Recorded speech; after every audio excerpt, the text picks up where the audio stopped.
මට මාර විදියට තරහ යනවා ડોක්ටර්. ડોක්ටර් කියන්නේ මේ සමහර මිනිස්සු දකින්නකොට මට මරාගෙන කණ්ඩ හිදෙනවා. මට මොන හරි බෙහෙතක් දෙන්න ડોක්ටර්. කියන්නකෝ. ඔයාගේ කෙනෙක් මොකද්ද? හලෝ. ඔන්නකො දැන් මට තියෙන ප්‍රශ්නේ මාත් මට පොඩ්ඩක් මල පයින්නවා. කාටරි ගහන්නමයි හිතෙන්නේ.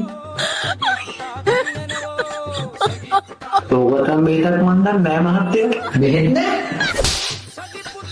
තරහා යනකොට බෙහෙතක් දන්නේ නැහැ කියලා මූට කිව්වොත් එහෙම මොකෙනුත් කන්න වෙනවා.